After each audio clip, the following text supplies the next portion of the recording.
street with his brim pulled way down low. Ain't no sound but the sound of his feet. Jean-Pierre ready to go.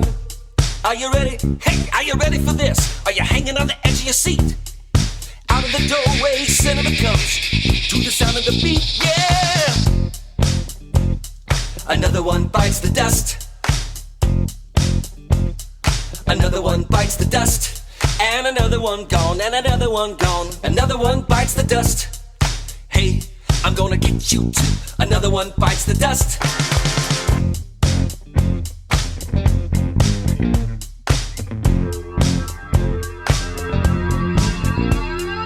How do you think I'm gonna get it though? Without you when you're gone.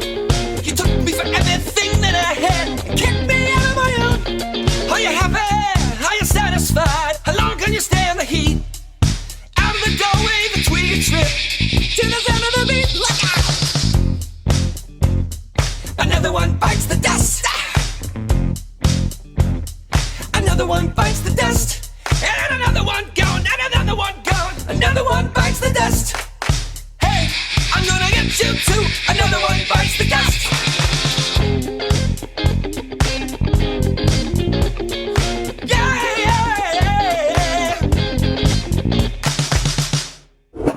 Welcome to the Beau Show, the home of faith, family, and freedom.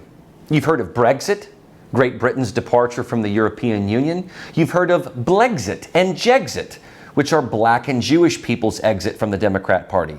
And now we are seeing an Arizexit, as Arizona Senator Kyrsten Sinema is leaving the Democrat Party to become an independent.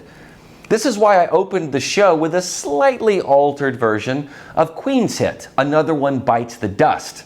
Sinema biting the dust follows a similar move by Tulsi Gabbard in leaving the Democrat Party. And there have been others, of course, which I will cover today. I'll look at Sinema's reasons, why that matters in the grand scheme of the Senate and the remaining Biden term, as well as why we are seeing exits like hers from the Democrat Party. Sinema spoke to CNN's Jake Tapper about her reasoning. So let's hear from her. You're here to make a significant announcement. I've registered as an Arizona independent. I know some people might be a little bit surprised by this, but actually I think it makes a lot of sense. You know, a growing number of Arizonans and people like me just don't feel like we fit neatly into one party's box or the other. And so, like many across the state and the nation, I've decided to leave that partisan process and really just focus on the work that I think matters to Arizona and to our country, which is solving problems and getting things done. So your voting record is pretty capital D Democratic. I mean, your views are generally that of a moderate centrist Democrat. How does leaving the party change how you do your job? Well, I don't think anything will change about how I do my job. Arizonans sent me to the United States Senate to be an independent voice for our state, and I'll continue doing that. What I think is important about this decision and this move is that I'll be able to show up to work every day as an independent and not be, stuck into one party's demands of following without thinking.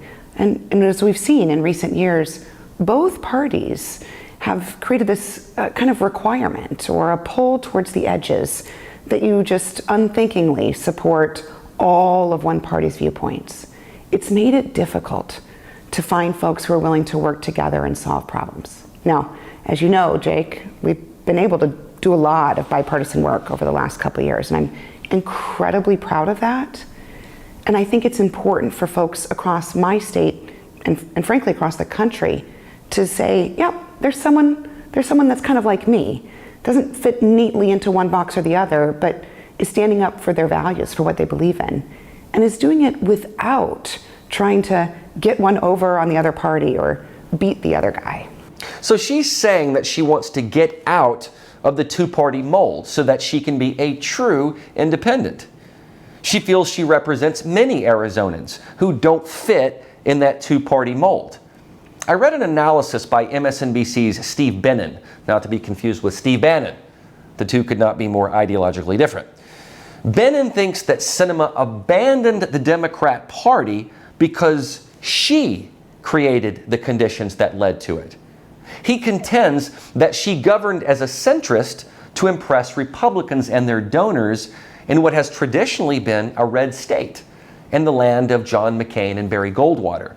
But when you look at how Arizona has shifted in electing Biden, Senator Mark Kelly twice, Governor Katie Hobbs, so we think, and even the Secretary of State, the state has become a lot bluer. So if that's the case, why would Sinema feel the need to appeal to more centrist or conservative voters and leave the party? Well, Bennon thinks it's because she fears losing her Democratic primary in 2024. But what he fails to consider is the party leaving Sinema rather than Sinema leaving the party. This is exactly how Tulsi Gabbard framed her departure. I covered her party renouncement not long ago. And Tulsi was far more pragmatic and reasoned in her decision. She said today's Democrat Party no longer represented her. And when you think about it, the wokies have taken it over. Even John Fetterman, who can barely put a sentence together, was somehow able to gain enough support in the very odd state of Pennsylvania to become the next Keystone State Senator.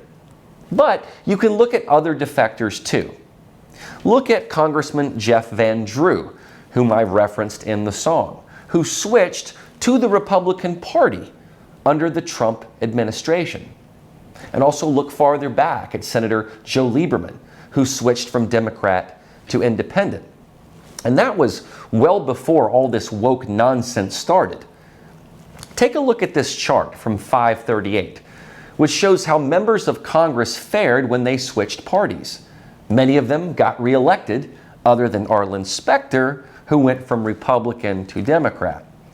You can see that Harry Byrd did something quite similar to Kyrsten Sinema in 1970 when he refused to take an oath to support the Democrat Party's presidential candidate.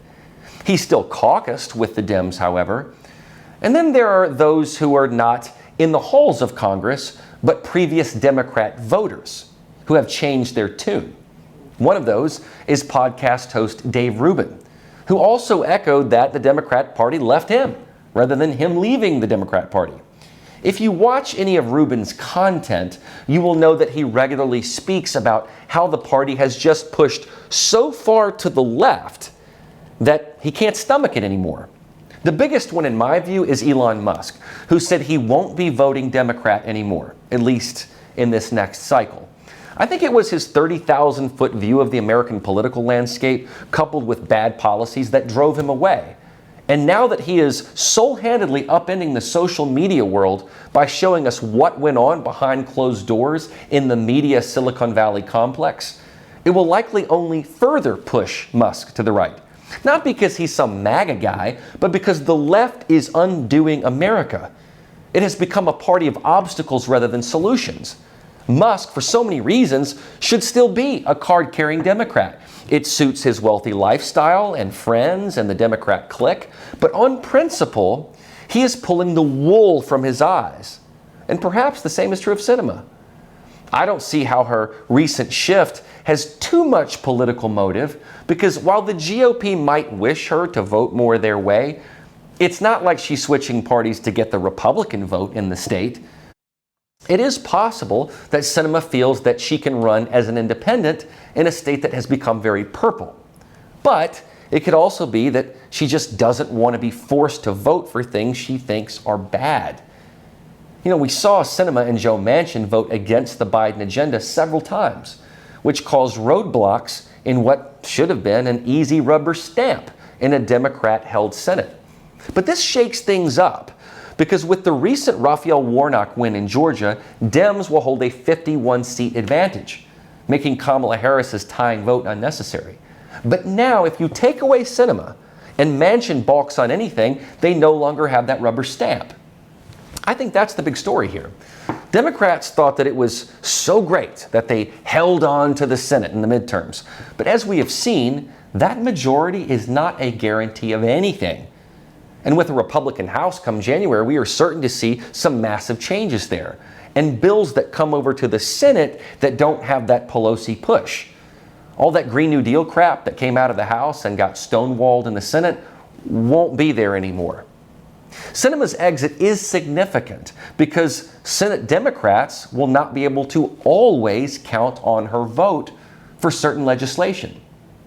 She was adamant about keeping the filibuster, which Democrats wanted to get rid of. Here's how it also shapes the political landscape. If she runs as an independent in 2024, that makes Democrats either have to back her or a more progressive Democrat, which then leaves a three-way race that a Republican could win. Remember that Democrats have twice as many Senate races up for grabs as Republicans do in 2024. If the GOP is smart, they will start seeking out candidates who can win, unlike some of those that they chose in the recent midterms. Mitch McConnell squandered money by prioritizing useless races when he could have impacted more crucial ones. You may remember in 2001 that Jim Jeffords switched his party from Republican to Independent, which switched control of the 50-50 split Senate. This was dramatic because when that type of shift happens, all the committee chairs switch. So that makes a big difference. But if you listen to the pomposity of Lawrence O'Donnell over at MSNBC, here's how he sees Sinema's switch. Listen. Senator Sinema did not announce a party switch from one party to the other in the Senate. She simply announced a change in her local voter registration back home in Arizona, which presumably will have significant effects on her reelection dynamics in Arizona. But in the United States Senate, it just makes her the third functioning Democrat in the Senate who is labeled an independent on their voter registration back home. She joins independent Maine Senator Angus King and independent Vermont Senator Bernie Sanders as one of the three Democrats now in the Senate who are technically labeled independents. Independent Bernie Sanders is the chairman of the Senate Budget Committee. Sinema has voted with Biden 93% of the time. There is no way that we can overlook that. But on key things, such as the filibuster, her obstinance was huge. O'Donnell called this the most meaningless party switch in Senate history. But Lawrence, you are forgetting those times when she has bucked party loyalty. Without Sinema and Manchin, they would have gotten rid of the filibuster. Democrats are going to have a much tougher time getting legislation through now because she can't be counted on 100% of the time. And I don't care what Chuck Schumer says in public. He clearly did not have the power he thought he did over her. He is downplaying this the same way Lawrence O'Donnell is. But listen to how these same grifters lauded Liz Cheney and Adam Kinzinger as being fair-minded, patriotic Republicans for their work on the January 6th committee. They pick and choose what they see as favorable to their mission. There has been focus on Joe Manchin, though, because he could be the next to switch parties. Let's hear what he said. But you haven't said whether or not you might become an independent. Will you become an independent? I'm the most independent person up here as far as voting. I don't know what you could changes. spurn your Democratic Party registration. My intention is not to spurn anybody. My intention is to do what's best for my state and how I basically live up to my oath to the Constitution to protect and defend. So whatever I can do there to make sure I fulfill that, I'll do it. So are you leaving the door open to registering as an independent, to taking the D away from your name? I mean, is that something you're considering at all? I think I just explained where I'm at. My mindset as far as my political role here in Washington is to represent the people that elected me. I work for them. I want to make sure they have been heard, they're not left behind, they get opportunities. I want to make sure the United States is energy secure. And to play off bills thinking, oh, this is one way, it's all about climate, and it's all about fossil, it's against one or the other, is wrong. We need everything. And that's my main concern, what I've been working on. So I'm trying to fulfill that, and I really haven't given the other thought. Sir, did Senator Sinema tell you that she was going to make this announcement? I think you have to respect it. Every senator up here has to make their own decisions. And I trust them all, and I respect the decisions they make. It doesn't change how I'm going to work with them. It doesn't change anything about it. I've always said this. The people in this great country decide who they want to send to represent them as a senator. The only thing I can commit to fulfill my role in the Constitution to defend and protect is to work with each one in an open mind. It doesn't matter what slogan or basically what identity they have. That doesn't make any difference whatsoever. But up here it does. And that's what people hate about Washington. But Senator, respectfully, people will listen to your comments and be like, Joe Manchin is leaving the door open to potentially becoming an indendependent. I don't What do you think? I don't know how you get more independent than I am. No, I'm talking about not running as a Democrat, running as an independent, doing what Sinema is doing. People will interpret what you're saying as leaving that open. I'll look at all of these things. I've always looked at all those things. But I have no intention of doing anything right now. I mean, whether I do something later, I can't tell you what the future's going to bring. I can only tell you where I am and my mindset and what I want to accomplish as long as I'm here in the Senate. So when O'Donnell tries to downplay all of this as, oh, it means nothing, he's wrong. When you hear Manchin talk about energy and how the Dems attack fossil fuels in favor of utopian Green New Deals, Manchin is not on board. He's trying to serve those from West Virginia, not exactly a woke state. What is really notable about Manchin here is that he did not swear loyalty to the Democrat Party and totally left the door open about what he may do in the future. That means he has considered this possibility before. Lawrence O'Donnell totally overlooked that. He overlooks how Manchin and Sinema stonewalled bad Biden legislation when the Senate was firmly in the hands of the Dems. That's just another media grifter putting on rose-colored glasses. Now, let's be honest, it's not like Sinema went to Mar-a-Lago and sipped Trump wine. But it's still significant. And Manchin's openness is perhaps more significant. He is actually considering his constituents and sensible energy policy before the demands of AOC and the climate alarmists. If you look at Business Insider's analysis, it reads the following. Sinema's decision won't affect the 51 to 49 majority that Democrats will enjoy in the upcoming session. Guys, this is wishful thinking. You don't know that for a fact.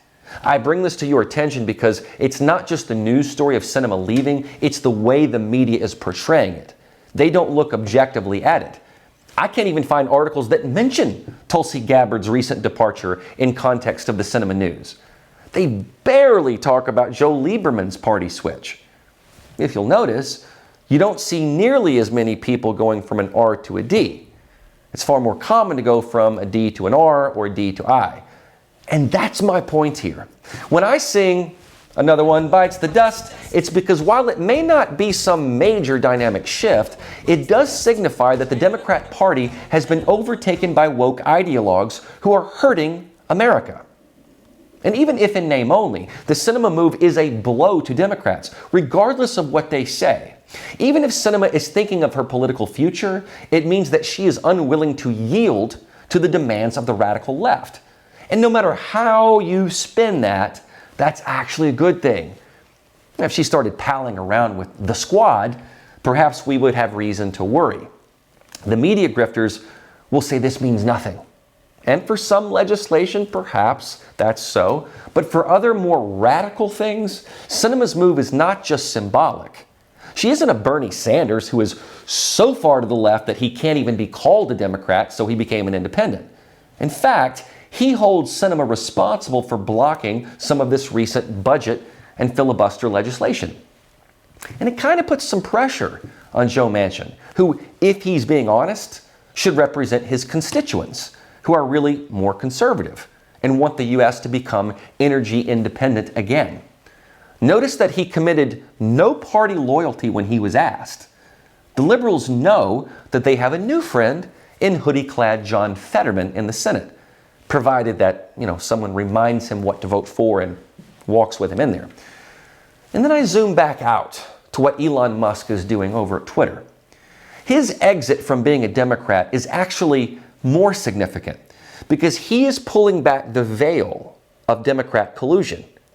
Any fair-minded person can see that Musk has unearthed the dark web of Democrat big tech collusion that was suspected but could never really be seen. Jack Dorsey lied about shadow banning conservatives' accounts. From just a sheer cultural standpoint, Elon's departure from the Democrat Party is actually far more significant than Sinema's. But you can't downplay any of this. The Republican Party should see where she stands and perhaps start courting her, or else they're going to have to beat her in 2024. And the door is open. The same is true with Joe Manchin. What Republicans must figure out is a way to also court libertarians especially in Georgia, and also start investing deeply in Arizona and Pennsylvania, where their recent losses have been a stain on what should have been a layup midterm. But see, you still need good governance. The reason Governor Ron DeSantis has turned Florida a shade of bright red is his action and leadership. Arizona doesn't have that, nor does Pennsylvania. And as long as that's the case, voters there will still vote the status quo. They may see that they made a mistake with Fetterman, but unless you start courting voters early, it won't work out. The GOP should see this as an opportunity if they're smart about it. But for now, another one bites the dust. And that's not good for Schumer, Hakeem Jeffries, or Joe Biden. I'm Beau, and that's the show.